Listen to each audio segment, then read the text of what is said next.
దేవుని యొక్క శక్తివంతమైన నామమునకు మహిమ కలుగునుగాక. క్రీస్తునందు ప్రియమైన వారందరికీ నా స్తోత్రములు తెలియజేయుచున్నాను. ఈ ఉదయకాలమున మన వేకువ మన్నా యొక్క ముఖ్య అంశము మన ఎర్ర సముద్రము యొక్క విభజన. దీని ధ్యానార్థమై మనము నిర్గమాకాండము 14వ అధ్యాయము 15వ వచనము వైపు మన పరిశుద్ధ గ్రంథమును త్రిప్పెదముగాక. అంతలో యెహోవా మోషేతో, నీవేళ నాకు మొరపెట్టుచున్నావు, సాగిపోవుడి అని ఇశ్రాయేలీయులతో చెప్పుము అని చదువుచున్నాము. ఈ వాక్యమును వినిచుండిన ప్రియమైన వారలారా, మోషే ఇశ్రాయేలీయుల జనాంగము మొత్తమును అనగా రమారమి 6 లక్షల మందిని నడిపించి ఉన్నాడు. అయితే ఈ సందర్భంలో వారందరూ ఇంచుమించుగా మరణమునకు అతి సమీపముగా వచ్చియున్నారని తలంచవచ్చును. ఫరో యొక్క రథములకును ఇశ్రాయేలీయులకును మధ్యలో కేవలము ఎర్ర సముద్రము మాత్రమే ఉండి ఉండెను. అది చూచి ఇశ్రాయేలీయులు మిక్కిలి భయపడిరి.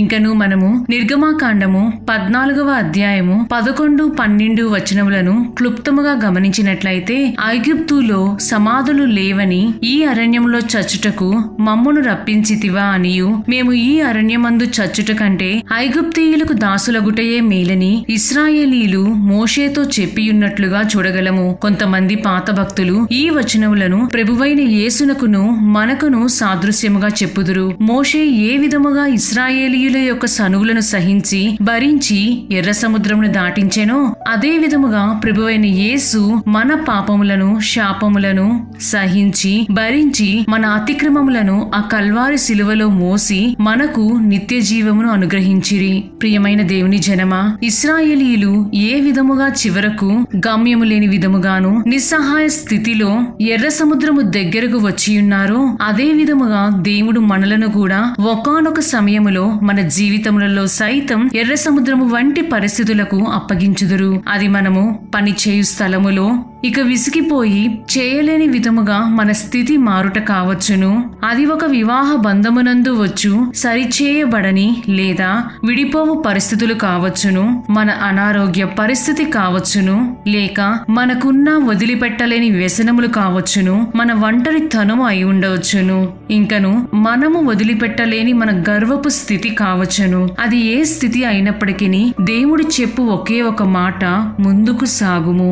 ఎర్ర సముద్రము ఇశ్రాయేలీయులకు ముందుగా ఉన్నప్పటికీ దేవుడు మోషే మీద కోపపడి ముందుగా సాగుము అని ఆజ్ఞాపించెను.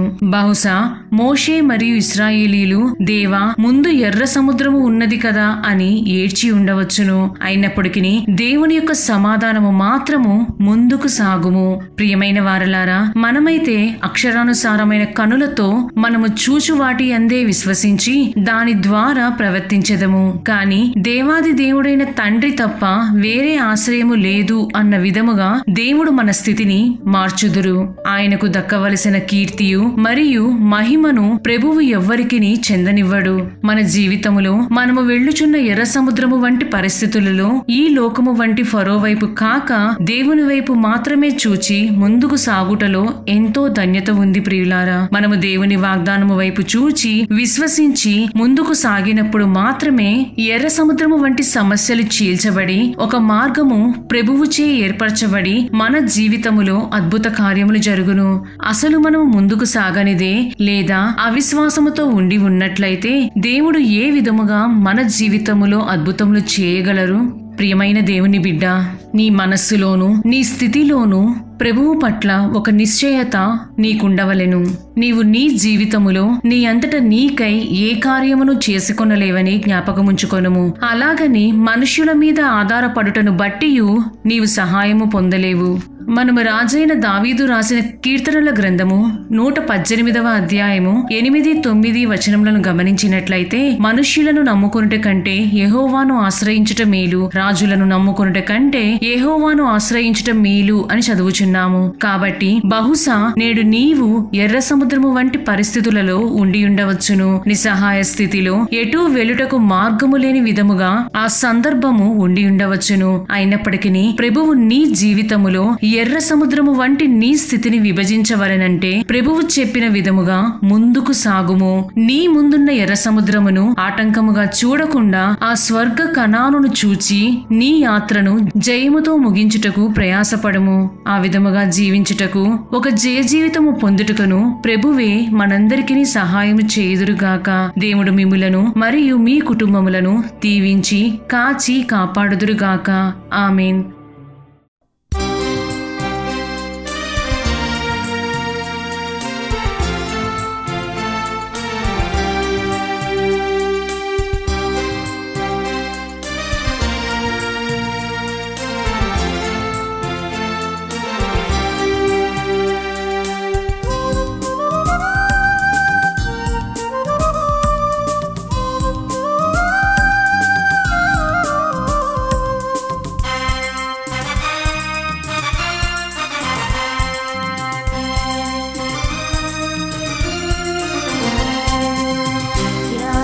చేయుదును నీ యాత్ర చేయుచున్నాను,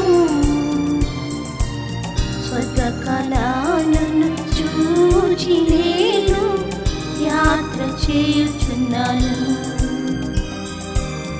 యాత్ర చేయుదును నీ యాత్ర చేయుచున్నాను, స్వర్గ కళను చూచి నేను యాత్ర చేయుచున్నాను.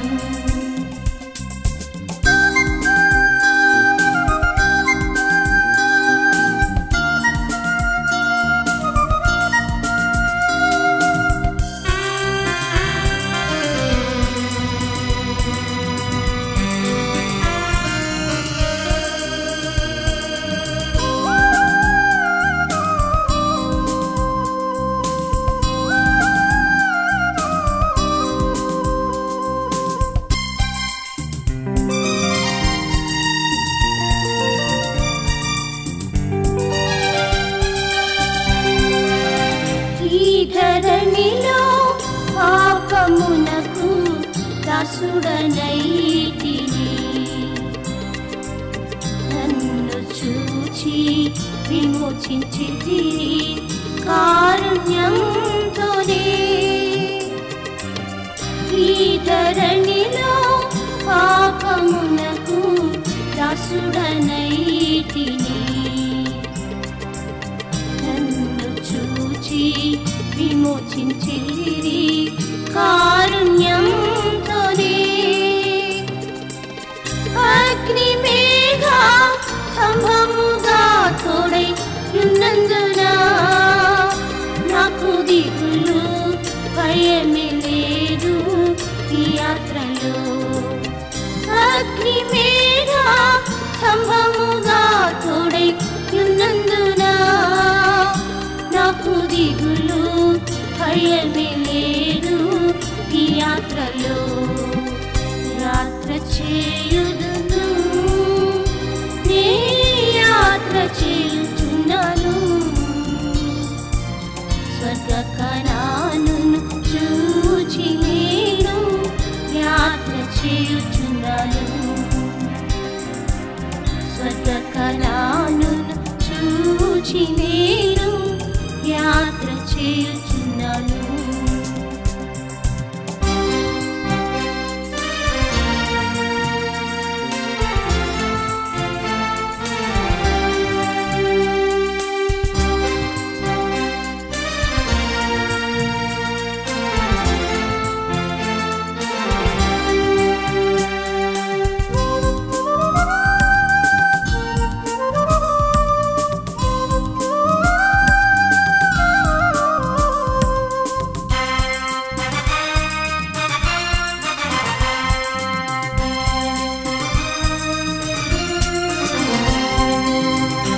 ఆటంకముగా చూడలేదు ఎర్ర సముద్రము,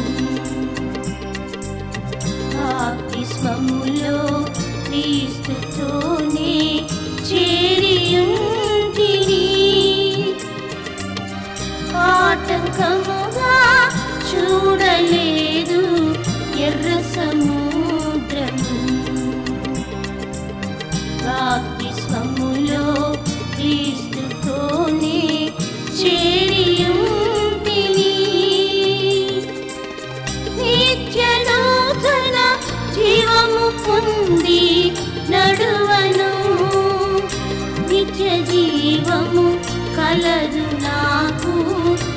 దారిలో నిత్య నూతన జీవము పొంది నడువను.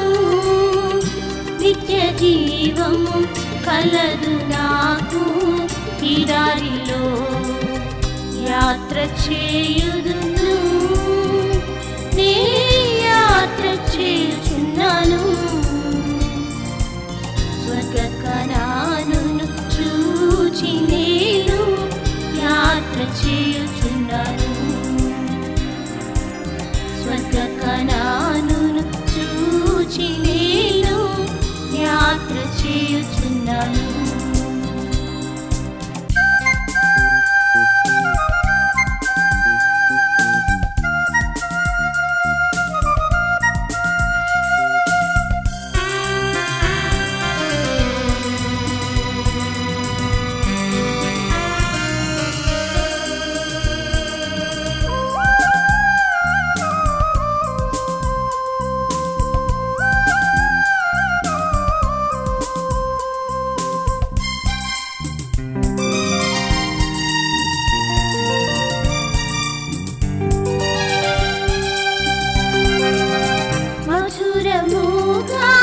మార్చివేసిను ప్రియుడు మారను.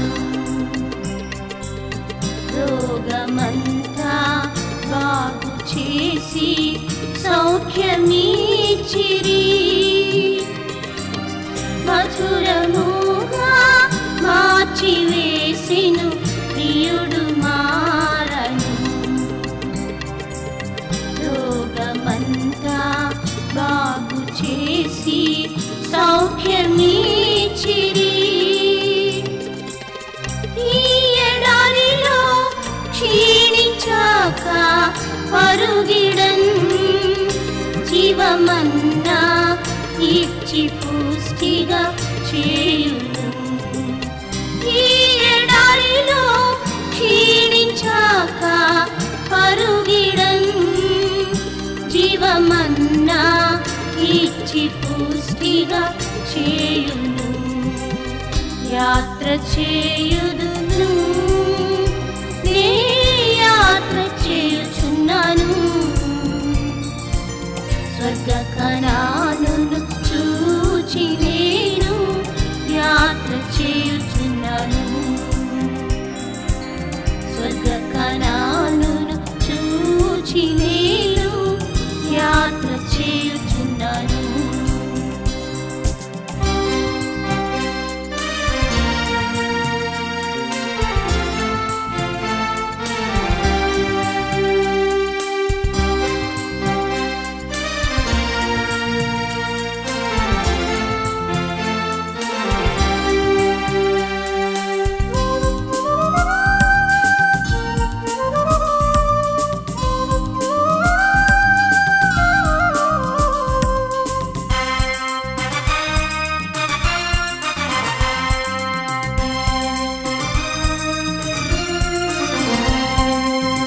శోభితముగా శాలిం నగరం కట్టుచున్నందున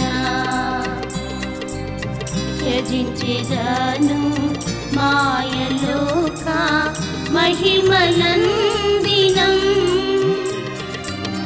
శోభితముగా శాలిం నగరం కట్టుచున్నందున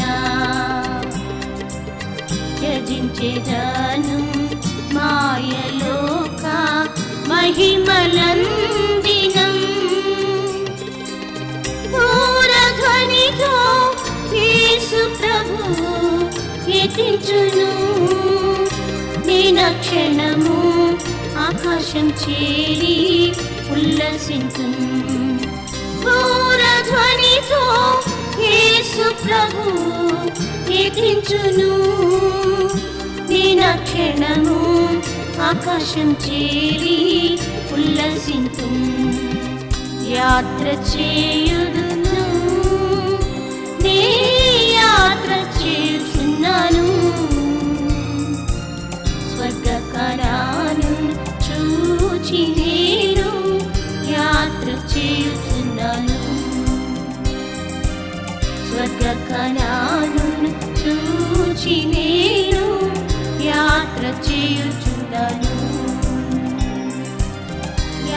యాత్ర చేయుచున్నాను యాత్ర చేయుచున్నాను